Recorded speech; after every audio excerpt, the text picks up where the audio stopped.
What exactly is a Bitcoin worth? I mean, what is its fair value? That's a great question. It's really the classic cost of production dilemma, but, applied to something totally new.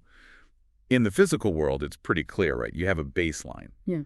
If you make something, the dollars it takes to produce it, Mm. that's the floor for its price. That's just common sense.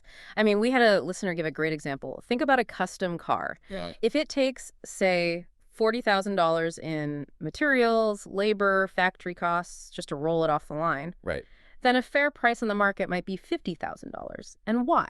Because the engineers, the designers, everyone involved, they need an incentive. There has to be a profit margin there to keep the whole thing going. And that framework, that idea of input cost setting the minimum value, Yeah. that's driven, well, all of global industry for centuries. So then the question is, how on earth do you apply that same cost basis to something you can't even touch, like a Bitcoin? If I ask you right now to give me a fair value based on what it costs to make, what's the answer? Well, the answer seems really simple at first. I mean, it's almost deceptive. Since Bitcoin is built on proof of work, you'd think the value has to come from the work put in. Okay. So all we need to do is just calculate the total cost. How much electricity, how much computing power goes into minting one new Bitcoin. So find the physical input, find its cost, and there's your value floor. Classic economics. But this is exactly where Bitcoin just flips the whole thing on its head. It introduces this deeply counterintuitive twist. Because unlike pretty much every other product ever made, cars, computer chips, you name it, Bitcoin is a unique kind of car that actually gets harder to make over time. The reverse manufacturing concept. Exactly. With mass manufacturing, your cost per unit goes down, right? You get more efficient, you get economies of scale. Sure. With Bitcoin, every 10 minutes or so, a new block is found and a reward is paid out. But as the network gets closer to that hard cap of 21 million coins, it demands more and more work. As more miners join in, chasing the price, the difficulty automatically cranks itself up to keep it scarce. So if the price goes up, the work required to get the prize, it has to go up too. The energy cost is forced to follow. It's a way to prevent it from ever becoming cheap or easy to make. It's a self-regulating security system. It's designed perfectly to maintain that scarcity. But, and this is the key for today, no matter how hard it gets in the future, we can still look under the hood right now, this week, and give you a fundamental fair value based purely on that physical work. We need to nail that down. What is the physical cost today? And with that, welcome to this deep dive, everyone. We are honestly so grateful for all the engagement after our last discussion. That was the one where we mentioned the network being secured by, what was it, 1,000 exahash and $1 trillion bug bounty? Yeah. That phrase really sparked this whole line of questioning. It was the catalyst, yeah. We heard from so many of you, and the message was, okay, I get it, it's a giant secure machine, but if it costs that much energy, why isn't the price way higher? What does all that work actually mean from a fair value standpoint? Which brings us right to our mission for today. We're going to venture into the absolute basics of what's called the miner's equilibrium. We're going to do the math and hopefully resolve this paradox for good. I'm Satoshi. And I'm Satoshi.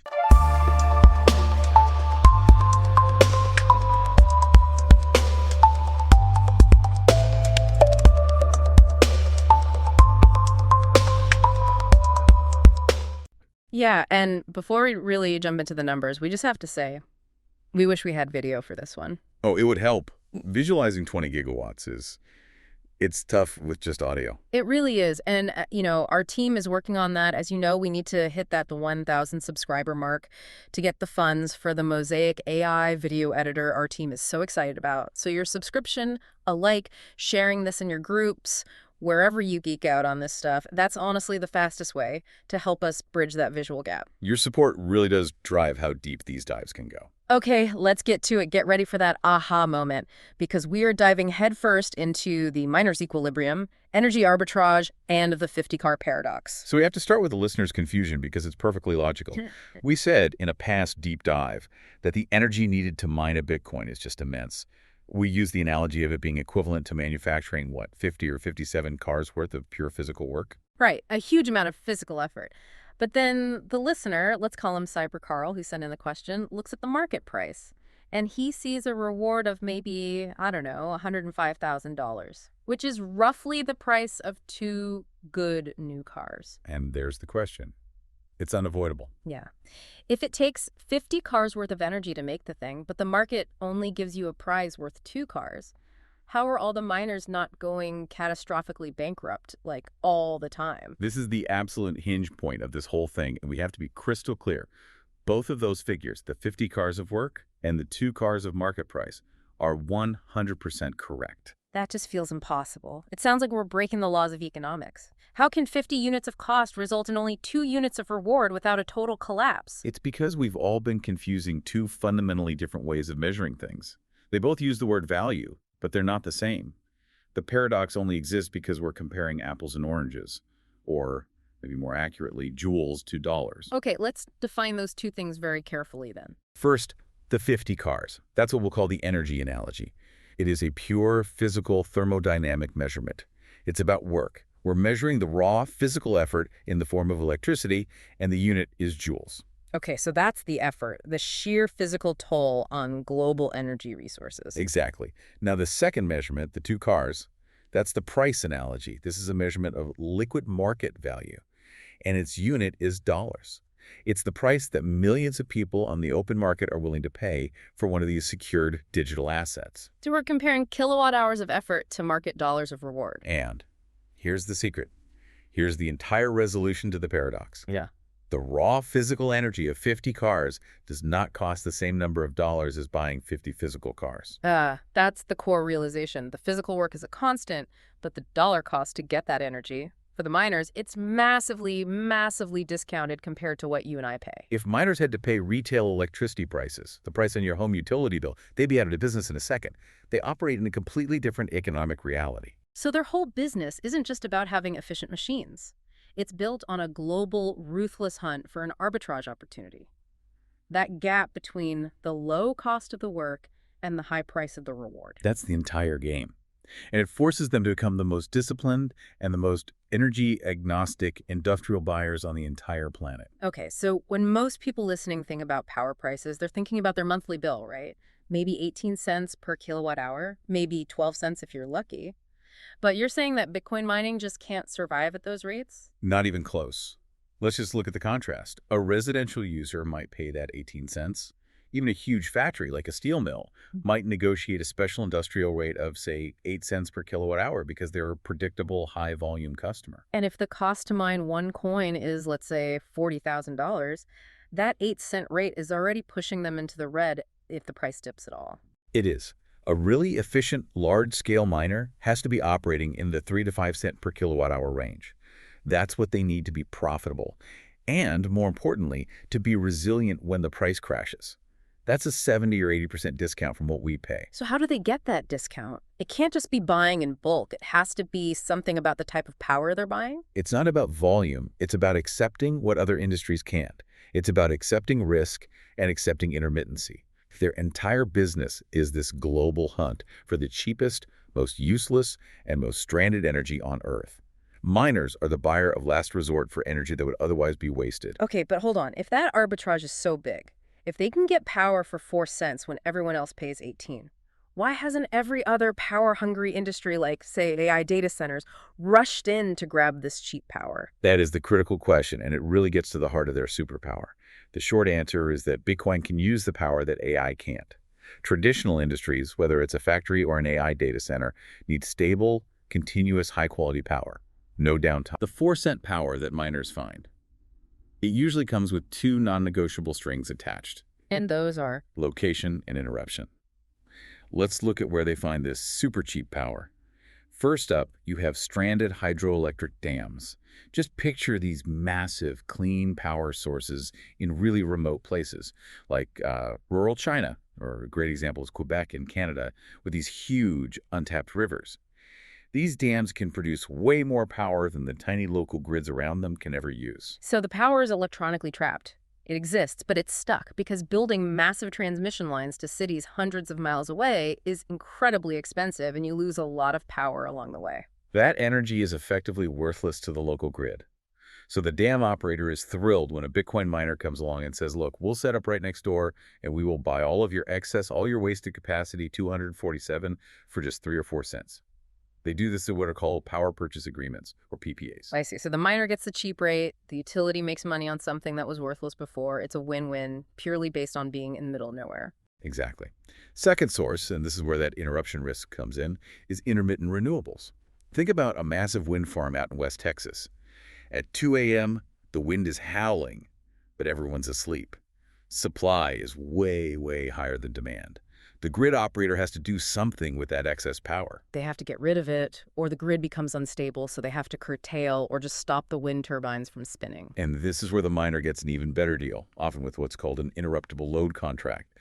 The miner signs a deal to pay maybe 2 or 3 cents a kilowatt hour, but in exchange, they give the utility the right to just cut their power, to flip the switch with only seconds of notice. So if a heat wave hits Dallas and everyone cranks up their AC, the utility can instantly shut off the miners in West Texas and reroute that power to the city. Correct. The miners get the rock-bottom price specifically because they agreed to be the grid's shock absorber. A car factory couldn't do that. An instant shutdown would ruin everything. But the Bitcoin miner, they just stopped guessing for a bit. They're the perfect flexible customer for that intermittent, otherwise wasted power. And that explains why AI can't use it. AI needs zero interruption. The cost of a sudden shutdown for an AI data center would be way more than what they'd save on electricity. Precisely. Bitcoin's tolerance for downtime and high latency gives it access to a whole class of energy that the rest of the world sees as unusable for anything serious. And the third source, which is maybe the most revolutionary, is waste products, specifically capturing flared natural gas. Right, from oil drilling. When they pull up oil, gas comes with it, and if there's no pipeline, they just have to burn it off right there at the well. It's a huge waste, and it's terrible for the environment. So now, in places like North Dakota or the Middle East, miners are literally putting shipping containers with generators and mining rigs right on the well pad. They capture that waste gas, turn it into electricity, and mine Bitcoin with it. So they're taking something that was a costly environmental liability and turning it into a productive financial asset, using fuel that was literally being set on fire. That is the essence of their entire model. They don't compete for the expensive, stable power in cities. They go to the edges of the world and monetize waste, intermittency, and isolation. And that is why the dollar cost for the energy of 50 cars is so incredibly low. Okay, now we need to actually do the math. We have to validate that 50 cars number and connect these abstract concepts like AgaHash to real-world things like power plants. Right. And we have to be patient here. The numbers get astronomical pretty fast.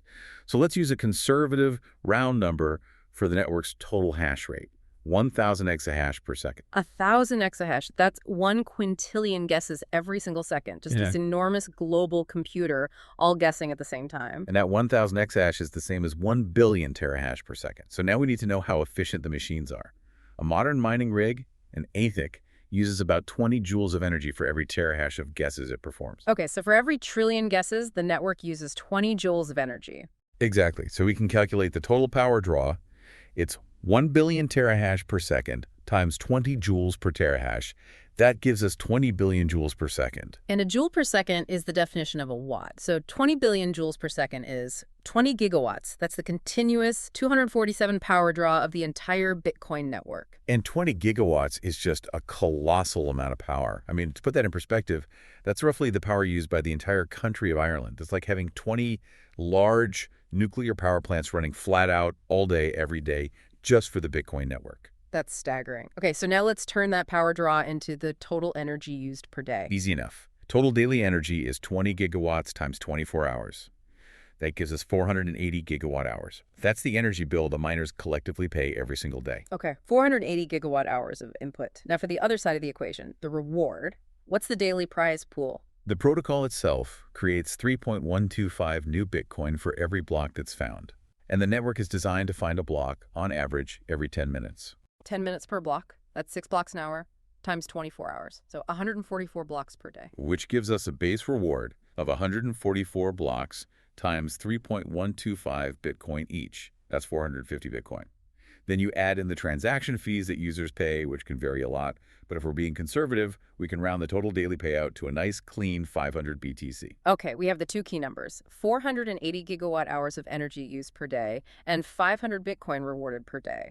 Now we can find the cost per coin. We just divide the energy by the reward, 480 gigawatt hours divided by 500 BTC. The result is 0.96 gigawatt hours per coin.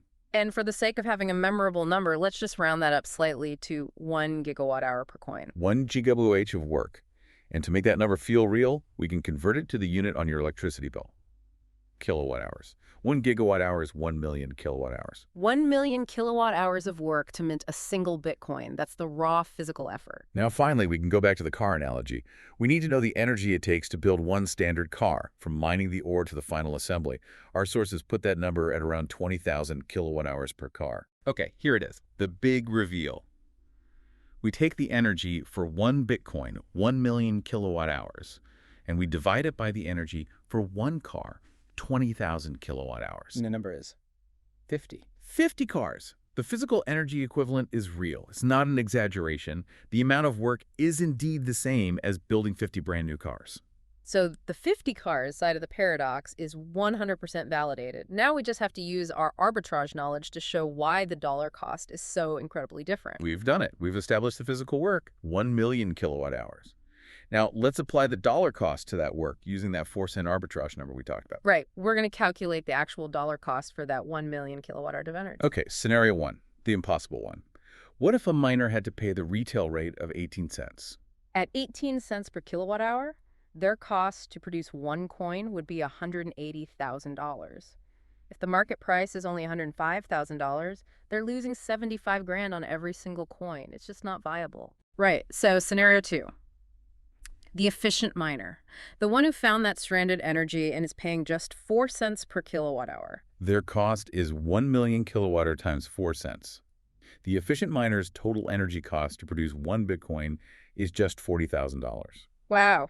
Okay, so they are paying the dollar equivalent of less than one car to acquire the physical energy of 50 cars. That arbitrage is just jaw-dropping. And then scenario 3 is the reward. The market price is $105,000. So they pay $40,000 for the energy, and they get a prize worth $105,000. That's a gross profit of $65,000, which then pays for their machines, their staff, and everything else. The paradox is completely resolved. It's all about geography and flexibility. They spend the energy of 50 cars, pay the price of less than one, and get a reward worth 2. But I need to push on that. What about a less efficient miner? Let's say there's a miner in Germany paying 6 cents per kilowatt hour. Their cost is $60,000. If the Bitcoin price is high, say $150,000, they're doing great. But what happens when the price crashes below their cost? That is the perfect question, because that's exactly where the system's genius self-regulation kicks in. It's called the difficulty adjustment. So let's run that scenario. The price crashes from $105,000 down to $50,000. Okay, so our super efficient 4-cent miner, whose cost is only $40,000, is still making 10 grand in profit per coin. They're fine. They keep their machines running, keep securing the network. But that 6-cent miner in Germany, with their $60,000 cost, now they're losing $10,000 for every coin they produce. They have no choice. They have to turn their machines off. And when a bunch of these less efficient miners power down, what happens to the network? The total hash rate, all that collective guessing power, it drops. And when the hash rate drops, the network finds blocks more slowly. Maybe it now takes 12 minutes on average instead of 10. And the network's code notices this. Every 2016 blocks, which is about 2 weeks, the protocol looks at the average block time. If it's been over 10 minutes, the network automatically lowers the difficulty of the puzzle. It makes the game easier. It changes the target hash from needing, say, 20 zeros at the beginning to only needing 19 zeros. Exactly. And that, in turn, lowers the amount of raw hash rate, and therefore the total energy required to find the next coin. The network sheds its weakest members, reduces the required workload, and finds a new, profitable equilibrium for the efficient miners who are left. So the work, that 1 million kilowatt hours, it isn't a physical constant. It's a dynamic, floating variable that's literally pulled up or down by the market price. The market price is what sets the network security budget. Precisely. The price dictates how much work the network demands. A high price makes more expensive energy viable, more miners plug in, difficulty goes up, the security budget expands. A low price does the opposite. It's this beautiful, self-healing economic security mechanism. But we should probably add a small caveat here, right? This car analogy has its limits. Yes, that's a fair point. Comparing the joules for computation to the joules for manufacturing is great for illustrating scale, but it's not a direct financial comparison. Making a car involves supply chains, labor, transport, costs that go way beyond just energy. Right. The point isn't that a Bitcoin is cheaper to make than a car. The point is that the physical scale of the energy input is massive, while the dollar cost to the miner is kept low because of that arbitrage. And this whole mechanism, this constant drive for the absolute lowest energy cost, is what pushes the mining industry to the very edges of civilization. to the remotest corners of the globe. Which is where Bitcoin reveals this geographic superpower. And it's what makes it so different from other huge power consumers, especially artificial intelligence. Right. Both AI and Bitcoin need gigawatts of power, but their requirements for how they access that power are completely inverted. We said AI is latency sensitive. It needs to be fast. Extremely fast. If you're running an AI for, say, self-driving cars or high-frequency trading, you can't have a 20-millisecond delay. It just doesn't work. This forces AI data centers to be built in expensive, hyper-connected urban areas close to users and close to fiber optic cables. So AI is chained to places that have expensive, super reliable, city-based power. It can't go to the Arctic to find cheap, stranded energy. It cannot. Now compare that to Bitcoin. The entire network is built around a 10-minute block time. That's the heartbeat of the whole system. So why doesn't the physical location matter? What about the time it takes for a newly found block to get from, say, Siberia to the rest of the world? It just doesn't matter. If a miner in a remote part of Siberia finds a new block, and it takes an extra 3 seconds for that information to bounce off a Starlink satellite and reach the rest of the network, nobody cares. Yeah. 3 seconds is nothing compared to the 600-second block time. So Bitcoin is latency insensitive. It's completely and perfectly location agnostic. All it needs are 2 things: a power source and a basic internet connection. You don't need high-speed fiber. You just need enough bandwidth to upload a tiny data file every 10 minutes or so. This is genuinely revolutionary. It means that Bitcoin mining is pretty much the only large-scale, profitable industrial process that completely decouples economic value from physical location. A Bitcoin mined on a geothermal vent in Iceland has the exact same value as one mined in a data center in downtown Manhattan. And that completely changes the math for energy projects all over the world.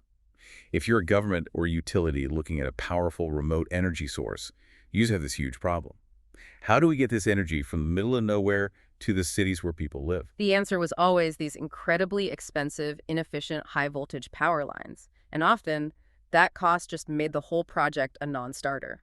But now you don't have to move the electricity.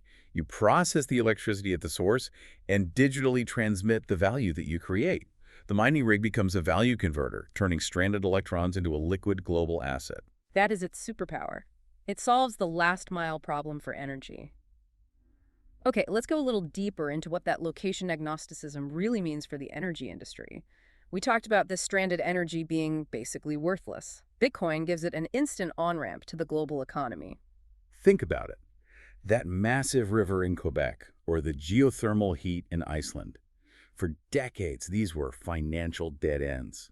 The cost and the energy loss of sending that power over long-distance lines just couldn't compete with, frankly, dirtier power plants built closer to cities. The energy was clean, it was abundant, but it was stuck. The Bitcoin solution is so elegant. You build a power plant, you put a few shipping containers full of miners right next to it, and you hook up a Starlink dish. Instantly, that trapped energy is converted into a globally spendable digital asset and flows into the world economy. It's acting like an economic transport layer for energy itself. It lets you turn cheap local electrons into valuable global information. It creates a financial incentive to build energy infrastructure in places that traditional finance would never look at twice. Which is absolutely crucial for how we develop energy globally. It means we can start building where the energy is best, not just where the people are. And this connects directly to the biggest problem with renewables, which is their volatility. This is that shock absorber role in action. Volatility is the enemy of investment. Wind and solar are amazing, but they're intermittent. And when you have too much sun or too much wind, the grid operator has to curtail production. They literally have to throw power away. That just destroys the financial model for a renewable project. So the miner steps in with those interruptible load contracts. They agree to buy that wasted power for super low rates, maybe 2 cents per kilowatt hour, but only when the grid is overloaded and about to waste it anyway. It creates a guaranteed buyer of last resort. The renewable operator now knows that even when the grid can't take their power, they have a customer ready to absorb it. This guaranteed revenue stream stabilizes the whole financial model, making green energy projects a much safer and more profitable investment. That provides a direct, measurable economic utility to the entire grid. And what about the gas flaring? That seems like an equally big, if not bigger, deal. Flaring is a massive environmental issue. You're not just wasting a valuable fuel, you're releasing methane, which is a greenhouse gas far more potent than CO2 in the short term. And before Bitcoin, the only real solution for a remote oil well was to build a multi-million-dollar pipeline, which only makes sense for the biggest oil fields. Bitcoin gives you a modular, immediate solution. Miners can drop a generator and a container of ASICs on smaller, more isolated wells that would never justify a pipeline. They capture the gas that would have been flared, turn it into electricity, and mine with it. So it turns what was an environmental cleanup cost into a revenue stream. The money they make from mining can, in some cases, pay for the entire cost of operating the oil well. It completely transforms the economics. And in fact, some studies have shown that burning the gas in an efficient modern generator is actually cleaner and creates fewer harmful emissions than just flaring it raw in an open flame, which is often incomplete combustion. It's a pragmatic, market-driven solution to a real environmental problem. So when you put it all together, the arbitrage, the location independence, stabilizing renewables, cleaning up waste gas, the old story that Bitcoin is just a wasteful energy consumer. It's just completely incomplete. It's more than incomplete. It's an economic tool that's actively driving efficiency and finding value in the energy sector where none existed before. It creates a global market for the power that everyone else throws away. The 50-car paradox is resolved. The work is immense, but the dollar cost is tiny because Bitcoin has this unique superpower. It thrives on the cheapest, most isolated, and most unwanted energy on Earth. So we've established that this fair value floor for Bitcoin is dynamic. It floats, it's tied to this complex dance of energy arbitrage, but that leaves us with a much bigger, more philosophical question, doesn't it? If the cost can always adjust, what is the ultimate potential value of a Bitcoin? Right. If the cost of production can always drop to meet a lower price, it seems like there's no bottom. But on the other hand, if the world really starts to see Bitcoin as the ultimate way to store value, what's the ceiling? I think the ultimate fair value of Bitcoin is simply the value that we, as a species, and maybe even the future AI agents we build, would want to store and protect on this network, this cryptographically secure, unchangeable, ironclad network. It's the secure savings account for the future. Yes. Think about it in terms of all of society's wealth. If Bitcoin becomes the global standard for long-term, censorship-resistant savings, the ultimate digital safe, then the fair value of a single Bitcoin is literally all the value we want to move securely into the future, divided by 21 million. And since that total future value, the wealth we haven't even created yet from new technologies, from AI, is unknowable. The potential upper limit on its dollar value is also unknowable. It's boundless. The value doesn't come from the electricity cost. It comes from our demand for that security and immutability. It scales not with watts, but with human trust and our collective ambition to preserve what we create outside the control of any single government or institution. That's its ultimate value proposition. That is a phenomenal way to wrap this up, a truly lasting thought. Thank you for helping us walk through this incredibly detailed paradox. My pleasure. And we just want to remind all of you listening that the analysis we do here is built on open source information. We're leveraging the incredible knowledge that's shared all over the web. It's truly a symbiosis of intelligence. We structure it, we analyze it, but we really do rely on you, our listeners, to provide the critique and the context. If you feel our analysis is even a tiny bit off, especially on the technical stuff like the energy math or the PPA contracts, please share your sources in the comments. We want to know. We're always looking for human collaborators, the people who really geek out on this stuff, engineers, economists, people in the power industry who might want to review and critique this content before we publish it.